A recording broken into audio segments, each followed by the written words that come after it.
विलीन विलयम निधाय रति वीरम आत्मानुशासनमहं वक्षे मोक्षाय भाव्यानाम। जो लक्ष्मी के निलय रूप उन अविनाशी प्रभु को उर्धार, ग्रंथ रचूं आत्मानुशासन, भव्य जनों को है स्वीकार, भव्य जनों को है स्वीकार। यह आत्मानुशासन नामक ग्रंथराज है। इसकी रचना आज से लगभग 1300 वर्ष पहले आचार्य गुणभद्र देव द्वारा संस्कृत भाषा में की गई है और इसमें 270 श्लोक हैं। उन 270 श्लोकों में से हम 245वां श्लोक आज पढ़ेंगे।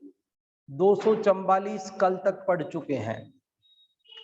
ये 245वें श्लोक में क्या बात बताने वाले हैं वो अभी अपन पढ़ते हैं। पहले श्लोक पढ़ते हैं। छोटा सा श्लोक है, सबसे छोटा होता है संस्कृत में अनुष्टुप छंद, वही है ये। पेज नंबर है 223। अधिक क्वचिदाश्लेषः क्वचिद्धीनः क्वचित् समः क्वचिद् विश्लेष एवायं बंध मोक्ष क्रमो मतः।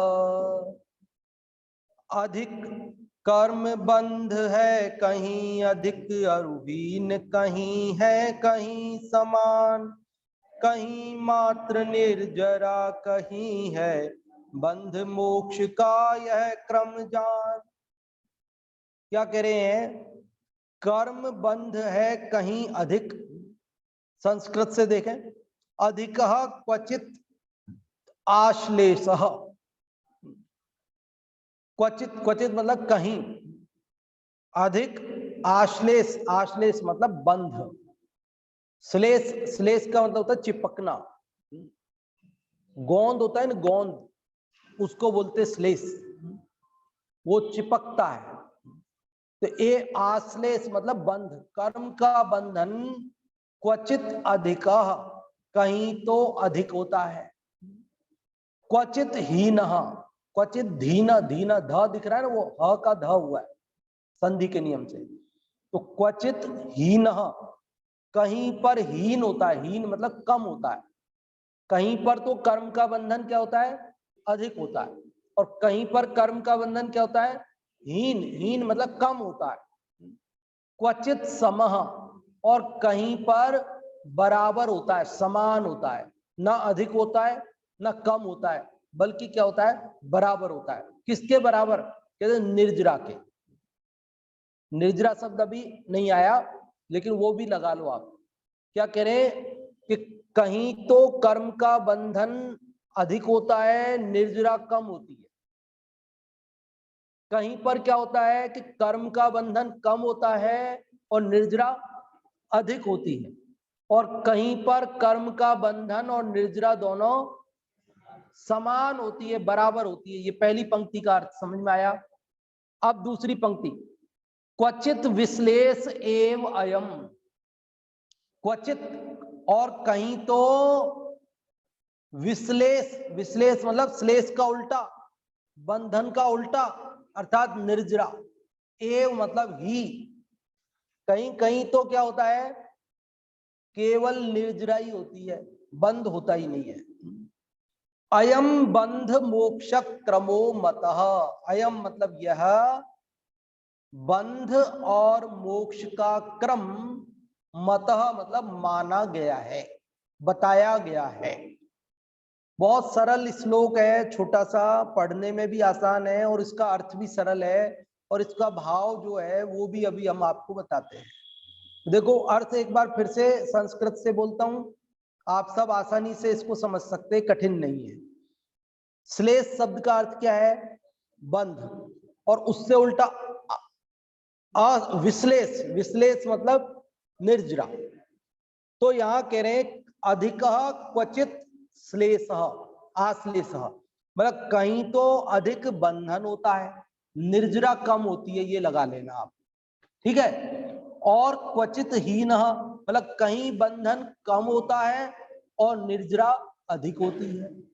क्वचित समः अर्थात कहीं पर बंध और निर्जरा समान बराबर होती है, और क्वचित विश्लेष एवं, और कहीं पर केवल निर्जरा ही होती है, बंध बिल्कुल नहीं होता। अयम बंध मोक्ष क्रमो मतः, यह बंध और मोक्ष का क्रम माना गया है। देखो पिछले श्लोक में ये बात कही थी कि ज्ञानी अपने ज्ञान और वैराग्य की शक्ति से वह कर्म बंधन को प्राप्त नहीं होता। क्या बात पढ़ी थी अपन ने कल 244वें श्लोक में?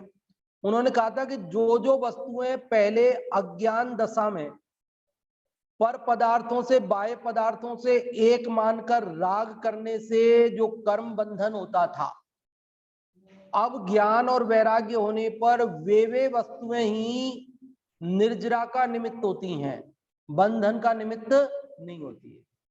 तो ये जगत में एक है ही सही बात, ज्ञानी के भोग निर्जरा के निमित्त है, ये सारी बातें आई तो लोगों को लगता भी है अटपटा, सब ज्ञानी के भोग निर्जरा के निमित्त कैसे है।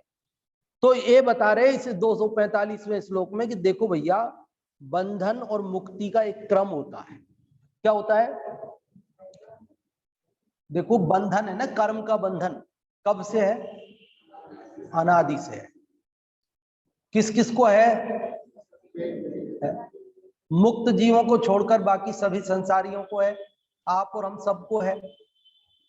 कब से है हमारा बंधन कर्म का? अनादि से। कितने कर्म हैं? 8 तो मोटा मोटी भेद है जाति के, फिर उनके और भेद करो तो 148 होते हैं, और भेद करो तो असंख्यात प्रकार के। जितने प्रकार के जीव के परिणाम हैं उतने प्रकार के कर्म हैं, क्योंकि जैसा परिणाम करते हैं कर्म वैसा ही बनता है। कैसा बनता है कर्म? जैसा परिणाम करते हैं वैसा कर्म बनता है। यहां अन्याय नहीं है, यहां अन्याय नहीं है कर्मों के। यहां हमने परिणाम किया शुभ और कर्म बंधे अशुभ, ऐसा नहीं होता। हमने किया शुभ तो कर्म भी बंधेगा शुभ, परिणाम किया अशुभ तो कर्म भी बंधेगा अशुभ। और हमने 5% शुभ किया और बंध जाए 10% वाला, कि बोले भेद ही नहीं ज्यादा, क्या करे, अब या तो 10 वाला लेना पड़ेगा और या तो फिर अशुभ में जाना पड़ेगा। तो कहते नहीं, आपने 5% शुभ परिणाम किए तो आपको 5% वाला शुभ बंधेगा। किसी ने 6% किए तो उसे 6% वाला मिलेगा, किसी ने 7% किए तो ऐसे राउंड फिगर में नहीं। कर्म बंधन राउंड फिगर में नहीं होता।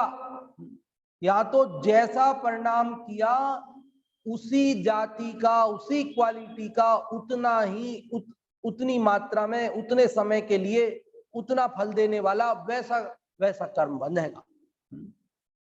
तो अब आप सोचो कर्मों में कितनी क्वालिटी होगी ना, कितने भेद होंगे। 8 और 148 तो बहुत स्थूल भेद है, बाकी तो जितने प्रकार के हमारे परिणाम हैं, भाव हैं संसारी जीवों के, उतने प्रकार के ये कर्म हैं और उतने प्रकार के बनते हैं। समझ में आ रही बातें हैं? पक्षपात बिल्कुल नहीं है, पक्षपात बिल्कुल नहीं है, और राउंड फिगर वाला कोई चक्कर नहीं है। अब हम लोगों की जो, जैसे गवर्नमेंट हम लोग को जो तनख्वाह देती है ना, तो उसमें तो वो राउंड फिगर का सिस्टम है, वहां तो राउंड फिगर में सिस्टम। अब आपके मान लीजिए 11 रुपए हो रहे हैं तो आपको 20 मिलेंगे, और अगर आपके 10 हो रहे हैं तो 10 ही मिलेंगे, और आपके 19 हो रहे हैं तो भी 20 मिलेंगे। तो अब यहाँ 11 होने वाले को भी 20 मिल रहे और 19 वाले को भी 20 मिल रहे, लेकिन वहां ऐसा कर्मों में नहीं। वहां तो अगर आपका 19 बन रहा है तो आपको 19 जैसा, और आपके 11 बन रहे तो पहाड़े टेबल बोलते हैं ना, 2 का, 3 का, 4 का, पहले तो वो भी होते थे 1.25 का, 1.5 का, 1.25 का, ऐसे भी होते थे ना पहले। हाँ, ये गणित की बहन जी बैठी हैं। है 3.5, हाँ 3.5 का बता रही, 3.5 का भी पहाड़ा होता था, है मूठा बोलते थे। देखो आप सबने पढ़े हैं इसलिए आप सबको पता है?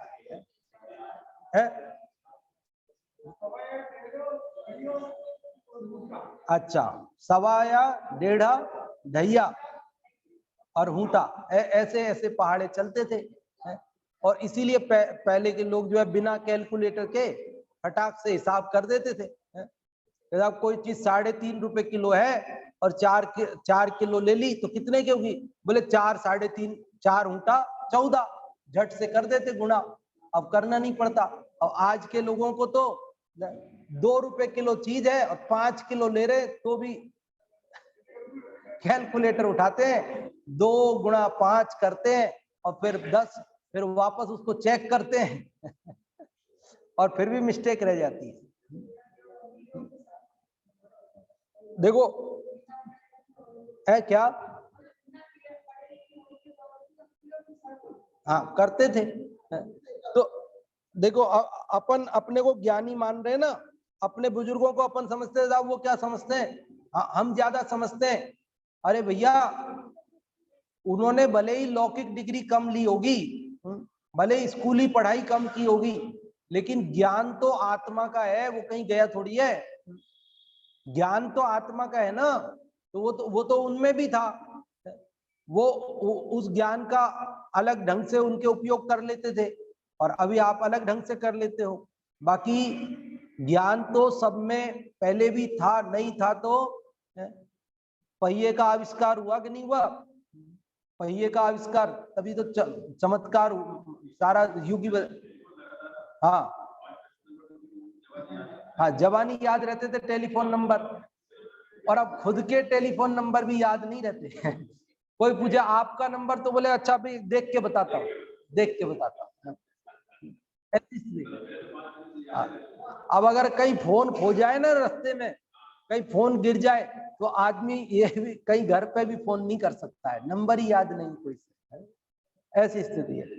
तो देखो, तो यहाँ अन्याय नहीं कर्मों में, इसलिए कर्म बंधन जो हमको अनादि, वो जो बात चलती है ना कि भाई ज्ञानी को भोग निर्जरा के निमित्त है, तो वो भोग जितने अंश में उतने अंश में बंध है, और जितने अंश में उसको मिथ्यात्व का अभाव हुआ है, अनंतानुबंधी का अभाव हुआ है, उतने अंश में निर्जरा है, कम हो गए,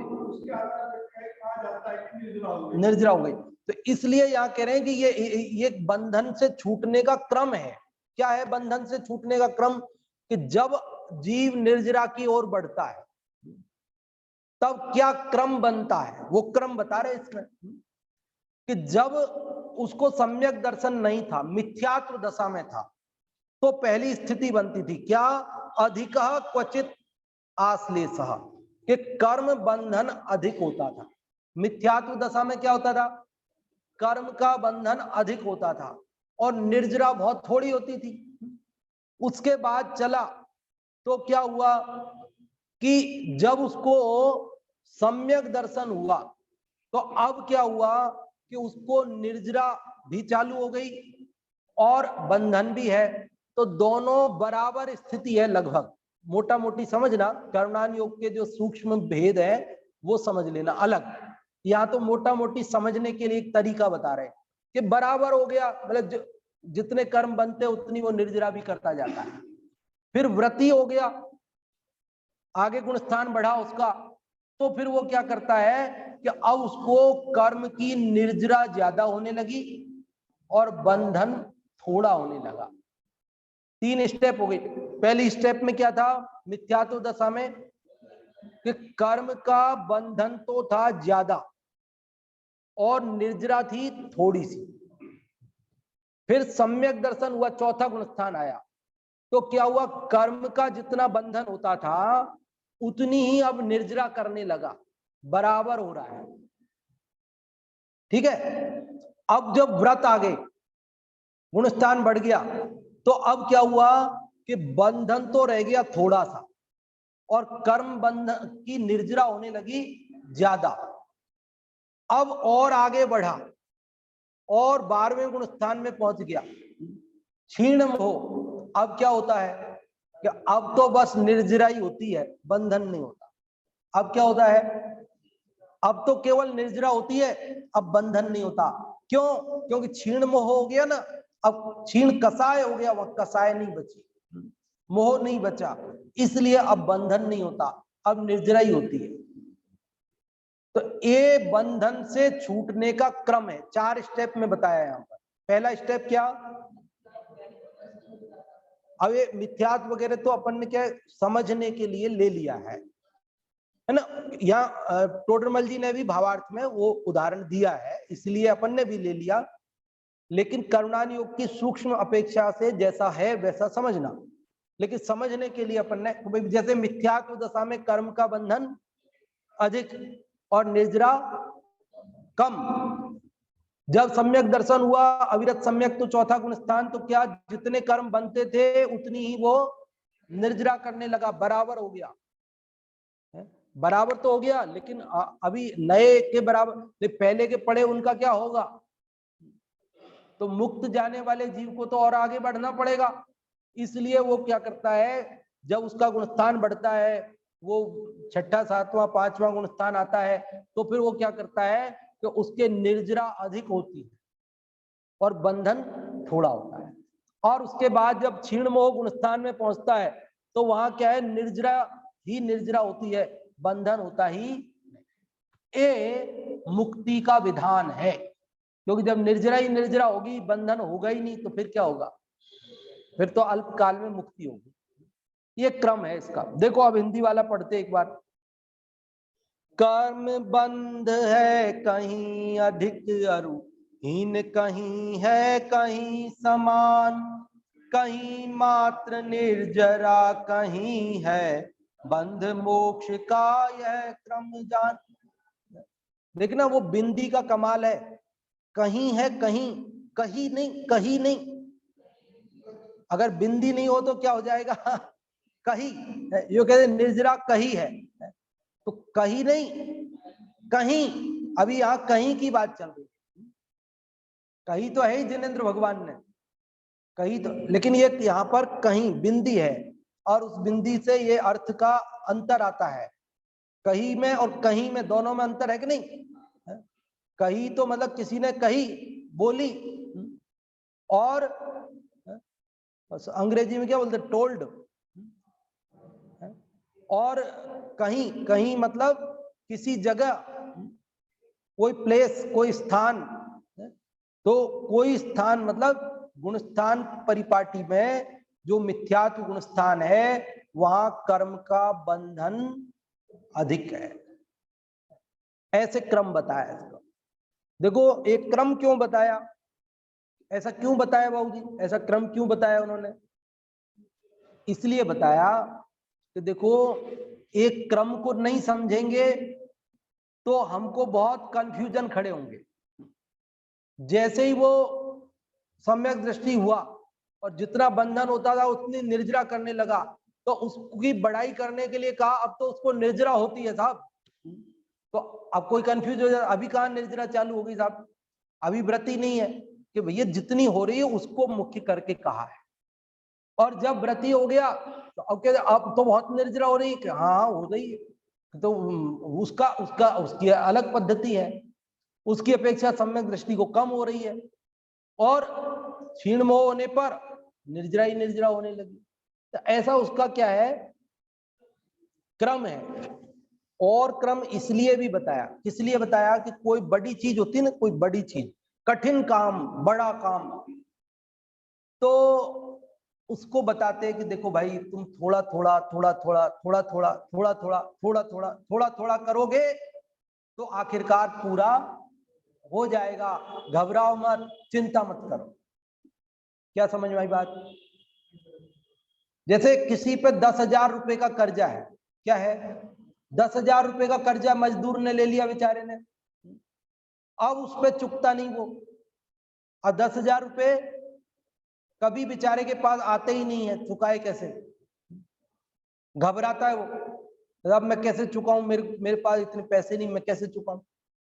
तो उसे भले मानुस समझाते हैं। कैसे समझाते हैं कि देखो भाई, तुमको रोज मजदूरी करने जाते हो, कितने पैसे मिलते हैं, कि साहब मेरे को तो 300 रुपए मिलते हैं। अच्छा 300 रुपए मिलते हैं ना, तो तुम ऐसा करो कि तुम गुजारा कितने में कर सकते हो, है? कि 200 रुपए में तुम अपना जो भी करना है कर लो, और 100 रुपए बचा करके कर्जे में चुका दो। सेठ जी को हर दिन 100 रुपए दे दो। तुम तो क्या करो, बाबूजी क्या कहा उसको, तुम तो ऐसे करो 100 रुपए दे दो, कि 100 रुपए से क्या होगा, 10,000 का कर्जा है मेरे पे, तो 10,000 का 100 रुपए से क्या होगा। तो कह रहे जब तुम पहले दिन 100 रुपए दोगे ना, उस दिन क्या होगा, निर्जरा थोड़ी सी है, थोड़ा सा कर्जा चुकेगा तुम्हारा, और बंधन बहुत है, अभी कर्जा बहुत बाकी है। समझ गए। लेकिन आप जब रोज 100 रुपए, रोज 100 रुपए, रोज 100 रुपए, रोज 100 रुपए देते जाओगे, तो उसके बाद क्या होगा कि एक समय ऐसा आएगा कि जब निर्जरा और बंधन बराबर हो जाएंगे। आधा कर्जा तुम चुका चुके होगे और आधा ही कर्जा तुम्हारे ऊपर बचा होगा। तो साहब अभी तो आधा ही बचे, आधा ही चुकेगा फिर भी, कि नहीं नहीं घबराओ मत, तुम तो 100 रुपए देते जाना, रोज 100 रुपए देते जाना। तो बोले उससे क्या होगा कि फिर एक दिन ऐसा आएगा जब कर्जा तो तुम्हारा थोड़ा सा रह जाएगा और चुका तुम ज्यादा चुके होगे। 100 रुपए देते रहोगे, देते रहोगे, देते रहोगे। अब क्या होगा फिर बाद में, क्या होगा, कर्जा थोड़ा सा रह जाएगा और चुका तुम ज्यादा चुके होगे। कि बोले ऐसे भी कहा, फिर भी कर्जा तो रह ही जाएगा ना, कि नहीं तुम 100 रुपए देना चालू रखना, बंद मत करना। तो क्या होगा कि बोले एक दिन ऐसा आएगा कि जिस दिन कर्जा सब चुका चुके होगे, तुम्हारे माथे पर कोई कर्जा नहीं बचेगा। 10,000 का कर्जा यूं नहीं चुकता, और 100 रुपए चुकाते हुए चुक जाता है। बोलो चुक जाता है नहीं चुक जाता है, और पता भी नहीं चलता। शिखर जी के पहाड़ पे आप वंदना करने जाते हो, क्या होता है,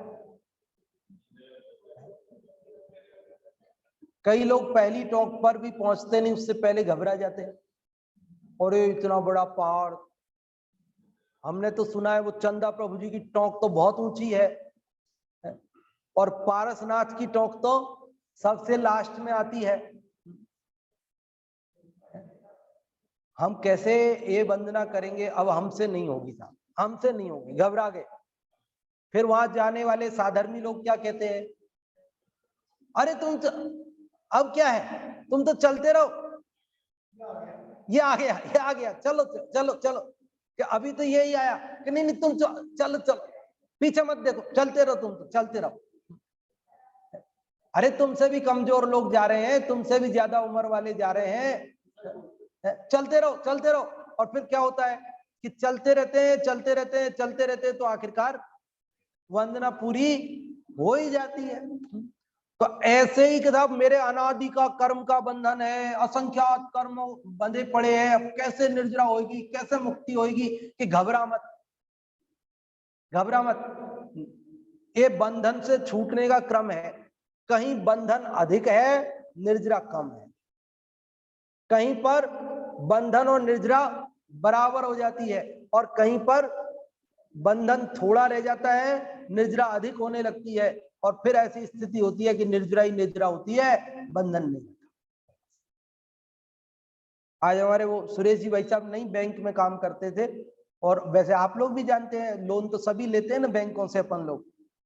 जैसे मान लो हमने हाउस लोन लिया, होम लोन लेते हैं मकान के लिए, तो अब क्या होता है, शुरुआत में अपन मान लो किस्त चुका रहे, 10,000 रुपए महीना चुका रहे, तो क्या हो रहा है फिर, है शुरुआत में क्या होता है, वो जो 10,000 है ना, उसमें भी वो बैंक वाले क्या करते हैं, उसके टुकड़े करते हैं, 10,000 के टुकड़े करते हैं। कैसे टुकड़े करते हैं, वो कहते हैं ये जो 10,000 है, इसमें से आपके 8,000 तो गए ब्याज में, और 2,000 गए आपके मूलधन, बेसिक, मतलब जो आपका जो लोन है ना असली, मान लो आपने 10 लाख का लिया, तो उस 10 लाख में से 2000 कम होंगे अभी, और 8000 कहाँ जाएंगे? आपके ब्याज में जाएंगे शुरुआत की किस्त में। जैसे एक मोटा मोटी बता रहा हूं आपको, वो गणित का कैलकुलेशन एक्यूरेट मुझे नहीं पता।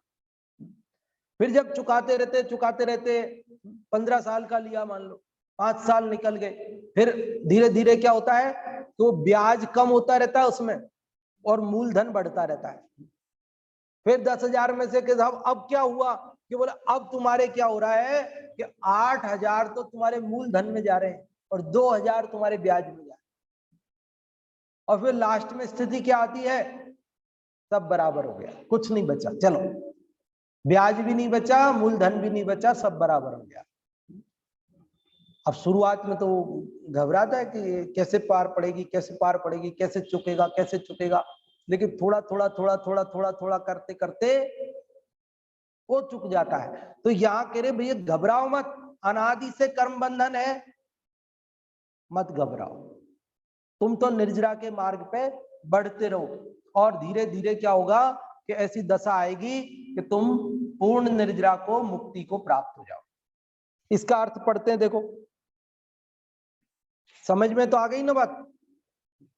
किसी जीव में कर्म का बंधन अधिक है और निर्जरा अल्प है, किसी जीव में कर्म का बंध अल्प है और निर्जरा अधिक है, किसी जीव में बंध और निर्जरा समान है, और किसी जीव में केवल कर्म की निर्जरा ही है। इस प्रकार कर्म से बंधने और छूटने का अनुक्रम है, 4 स्टेप है, 4 स्टेप है। एक स्टेप है बंध अधिक निर्जरा कम, दूसरी स्टेप है, अब यहां तीसरी जगह लिखी है लेकिन वो दूसरी जगह लगा लेना आप, कि बंधन और निर्जरा बराबर है, वो दूसरी जगह लगा लेना उसको आप, तीसरी जगह के बजाय, और तीसरी जगह दूसरी वाली लगा लेना कि बंधन थोड़ा है और निर्जरा ज्यादा है। और चौथी स्टेप है केवल निर्जरा है, केवल निर्जरा। इसके ये 4 उदाहरण भी भावार्थ में देखिए। इस जीव को पहले मिथ्यात्व गुण स्थान में तो कर्मों का बंध बहुत है और निर्जरा अल्प है। टोडरमल जी साहब क्या उदाहरण दे रहे हैं, जैसे मिथ्यात्व गुण स्थान में क्या हो रहा है कि कर्मों का बंधन तो बहुत हो रहा है और निर्जरा थोड़ी हो रही है। और 5वें और उससे आगे के गुण स्थानों में, मतलब जो व्रति हो गया ना, अणुव्रति, महाव्रति, मुनि, वहां पर क्या है, बंध तो अल्प है, थोड़ा सा है, और निर्जरा बहुत है। चौथे गुण स्थान में बंध और निर्जरा दोनों समान है। वो जो दूसरे नंबर पे मैं आपको बता रहा था ना, वो इसलिए बता रहा था क्योंकि पहले के बाद 5वां आ गया, 5वें के बाद चौथा आया। अगर इसको तीसरी वाली को अपन दूसरे पे ले लेते हैं स्टेप पे, तो फिर पहले गुण स्थान से चौथा और चौथे से 5वां, इस क्रम से अपन आगे बढ़ सकते हैं। और इसके बाद अकसाई जीवों को अर्थात 12वें गुण स्थान में केवल निर्जरा ही है, बंध नहीं। यह बंध और निर्जरा की परिपाटी कही है, ऐसी परंपरा है बंधन और निर्जरा की। किसी भी चीज को छोड़ने के लिए एकदम से हिम्मत नहीं होती ना, और फिर वो छोड़ ही नहीं पाता उसको, तो उसको क्रम क्रम से छुड़ाते हैं। ये कोई व्यक्ति को गुटखा खाने की आदत पड़ जाती है ना, गुटखा जानते ना, नहीं जानते? नहीं, अपने यहाँ तो कोई नहीं खाता ये बात अच्छी, हाँ नहीं सही बात है, नहीं मजाक नहीं है, हाँ नहीं खाता, अपने नहीं खाता, कोई भी नहीं खाता, हाँ नहीं खाते, कोई नहीं खाता। ये तो बहुत भाग्यशाली है आप और हम कि हम लोगों को अपने पूर्वजों के ऐसे संस्कार प्राप्त हुए कि कोई भी व्यक्ति यहाँ सामान्यतया ऐसा व्यक्ति देखने में नहीं आता कि जिसमें ऐसा कोई दुर्गुण हो। लेकिन जैसे किसी को मान लो आदत पड़ गई तो फिर उसको कहते भाई तुम छोड़ दो, देखो ये कैंसर का कारण है, ये है वो है, उसको समझा दे। मतलब शराब सेवन करते, कोई कोई जो भी करते, कोई बीड़ी पीते हैं, कोई सिगरेट पीते हैं, जो भी है, उसको आदत पड़ गई और उसे छोड़ दो। उस पे लिखा है, पैकेट के ऊपर गले हुए गाल का कैंसर का फोटो बना है बड़ा सारा, उसमें लिखा हुआ चेतावनी कि भाई ये आप इसको खा रहे हो, इससे कैंसर हो सकता है, ऐसा सब लिखा है। इसके बाद भी छोड़ने की हिम्मत नहीं है, खाते। फिर उसको छुड़ाने वाले लोग कैसे छुड़ाते हैं, कैसे समझाते हैं कि देखो भाई हम तुमसे पूरा नहीं छुड़ा रहे, तुम ऐसे करो, कम करो। अभी तुम दिन में कितनी पुड़िया खा जाते हो? साहब मैं तो 10 खा जाता हूँ। अच्छा 10 खा जाते हो, तो तुम ऐसे किया करो 8 खाया करो, अब 2 मत खाया करो। 2 तो कम कर सकते हो ना, कि हाँ ये तो मैं कर लूंगा, उसमें क्या है, 10 नहीं खाऊंगा तो 8 तो खाऊंगा। अगर उससे कहो तू छोड़ दे तो वो तैयार नहीं होता है। लेकिन उसको कहा कि तुम 10 खाते हो दिन भर में, तो अब तुम 2 पुड़िया कम खाना, 8 खाना, मैं मना नहीं कर रहा, लेकिन 2 छोड़ो। तो वो क्या करता है, ठीक है ये तो मैं कर लूंगा। अब क्या हुआ, उसको निर्जरा अल्प है और बंध अधिक है। 8 पुड़िया तो खा रहा है ना 10 में से, तो ज्यादा खा रहा है, और छोड़ी तो कितनी सी है, 2 ही तो छोड़ी, थोड़ी सी छोड़ी। फिर महीना भर बाद क्यों, कोई दिक्कत आ रही है तुमको? नहीं दिक्कत तो कुछ नहीं है, 2 छोड़ने से कोई दिक्कत नहीं है, 8 तो मैं खा ही रहा हूं। तो बोले अब अगर हमारा कहना मानो तो 2 और कम कर। अब 8 में काम चल रहा है तुम्हारा 10 की बजाय, तो तुम्हारा 6 में भी चल जाएगा। तुम ऐसा करो 2 और कम कर, 6 में काम। तो बोले ठीक है कर दूंगा, 2 कम कर दूंगा, क्योंकि 2 कम करने में मेरे को कोई दिक्कत आई नहीं, तो 2 और कम कर दूंगा तो क्या दिक्कत आएगी, मैं कर दूंगा। अब उसने क्या किया, 2 और कम कर दी, चल गया काम, कोई दिक्कत नहीं आती, क्योंकि अभी उसको मिल रहा है ना वो तो। फिर 2-4 महीने बाद फिर कहा, क्यों भाई कोई दिक्कत? नहीं नहीं, अब आदत भी वैसी ही हो जाती है। फिर जैसा करने लगो तो आदत वैसी हो जाती है। क्योंकि जब शुरू किया था तब भी ऐसे एक साथ 10 थोड़ी खाना शुरू किया था, तब भी ऐसे ही किया था। पहले तो कभी कभी खाता था, फिर 1 खाता था डेली, फिर 2 खाने लगा, फिर 3 खाने लगा, फिर बढ़ाया भी ऐसे ही था, तो घटाया भी ऐसे ही जाएगा। फिर उसको कहते कि 2 और छोड़ दो, तो बोल ठीक है। तो अब क्या हो रहा है कि निर्जरा अधिक होने लगी और बंध कम होने लगा। ये उदाहरण है भैया, समझ लेना। कहीं आप इसको बंध और निर्जरा से जोड़ो, गुटखा खाने को। गुटखा खाने को बंध और निर्जरा से मत जोड़ना। लेकिन है? हाँ बनता है, ऐसा ही है। ऐसा ही है। तो तो समझ गए ना आप। गुटखा में से वो कह रहे हैं टैग को गायब कर दो, है? है? हाँ हाँ, अब देखो छोड़ दिया ना, हिम्मत करी तो छोड़ दिया बस। तो ऐसा हिम्मत करने वाला जीव चाहिए, और थोड़ा थोड़ा कम करते जाएगा।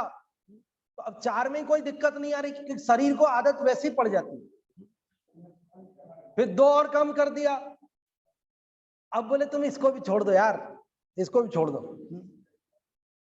जब तुमने 10 पैसे 8 छोड़ दिए, 9 छोड़ दिए, अब क्या है, तुम 1 छोड़ नहीं सकते हो?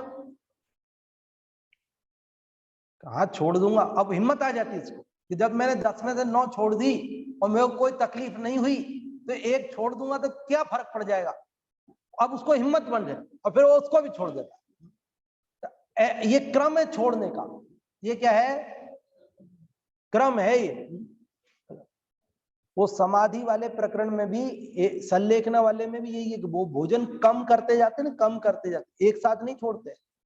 तो कम करते जाते हैं तो शरीर की आदत ही वैसी हो जाती है, कोई तकलीफ नहीं होती। कोई शरीर को तकलीफ नहीं होती, अपने आप वैसी आदत हो जाती। तो ये बंधन से छूटने का और मुक्त होने का, निर्जरा का क्रम बता रहे हैं। शुरुआत में अभी जैसे हम देखते हैं कि हम अशुभ में जाना नहीं चाहते, बोलते तो है ना हम रोज, क्या बोलते हैं? अशुभ में जाना नहीं, शुभ में अटकना नहीं और शुद्ध से भटकना नहीं। तो अब हम तो चाहते हैं अशुभ में जाना नहीं है, लेकिन हम देख रहे हैं अशुभ में ही ज्यादा जाते हैं। लेकिन यदि हम जागृत रहें तो क्या होगा कि शुरुआत में अशुभ ज्यादा और शुभ कम होगा, लेकिन धीरे धीरे एक स्थिति ऐसी आएगी जब दोनों बराबर हो जाएंगे और फिर क्या होगा कि शुभ में ज्यादा मन लगने लगेगा और अशुभ घटने लगेगा। और फिर स्थिति ये होगी कि अशुभ, अब वो जो कर्मणान योग की सूक्ष्म बात है, जहां जितना योग्य हो उतना समझना है। ऐसे ही शुद्धोपयोग प्रारंभ में थोड़ा सा होता है और अशुद्धोपयोग ज्यादा होता है। फिर क्या होता है, शुद्धोपयोग बढ़ने लगता है, जैसे जैसे गुणस्थान बढ़ते हैं, विशुद्धि बढ़ती है, तो शुद्धोपयोग बढ़ने लगता है, अशुद्धोपयोग घटने लगता है। फिर स्थिति ऐसी आती है कि 7वें के बाद तो लीन ही रहता है ना, तो शुद्धोपयोग शुद्धोपयोग शुद्धोपयोग में ही रहता है, अशुद्ध में आता ही नहीं है। और फिर तो वो छलांग लगा जाता है, पहुंच जाता है। फिर क्या है, तो ये परिपाटी है। क्या है ये क्या है? परिपाटी। ये हर चीज को ऐसा ही है। जो पदयात्री जाते हैं, पैदल पैदल जाते हैं, हमारे यहाँ पास में महावीर जी अच्छे क्षेत्र है, वहां बहुत लोग पैदल आते हैं, देश भर से बहुत लोग पैदल यात्रा करते हुए आते हैं, दूर दूर से, दक्षिण भारत तक से भी आते हैं। और जयपुर से तो हर साल 2 संघ तो बड़े संघ निकलते हैं। अभी तो मुझे संख्या पता नहीं, बहुत संख्या हो गई होगी। जब हम बहुत छोटे छोटे थे तब 1000 800 आदमी के 2 संघ आते थे एक साथ। और वो रात्रि विश्राम, एक विश्राम हमारे गांव में होता था उनका। हाँ, गांव में होके ही जाते थे। हमारे गांव में पहले सूचना आ जाती थी कि हम फला दिन पहुंचेंगे, तो उस दिन के लिए उनको वहां सीनियर स्कूल में कह करके प्रिंसिपल साहब से, और व्यवस्था रात को विश्राम की, और फिर दिन में सुबह उठ करके प्रक्षाल वो कलश करते थे, बोली लगाते थे, और वो मंदिर में इनकम भी होती थी, व्यवस्थाओं में सहयोग देते थे वो, और उत्साह बढ़ाते थे। वहां कोई कमी हो मंदिर में तो पूर्ति करते थे, और दर्शन भजन पूजन बहुत भक्ति भाव से करके जाते। आज भी आते हैं, अभी भी चल रही परंपरा वो। और अब तो और संख्या बढ़ी है, दिनों दिन घटी नहीं है वो संख्या। तो ये जो पैदल चलने वाले लोग होते हैं ना, अब नए नए पहली बार मान लो कोई व्यक्ति चल रहा है तो हाँ, अनिद्रा पारसनाथ जाते हैं ना, तो एक बार मैं भी गया था महावीर जी पैदल हमारे गांव से।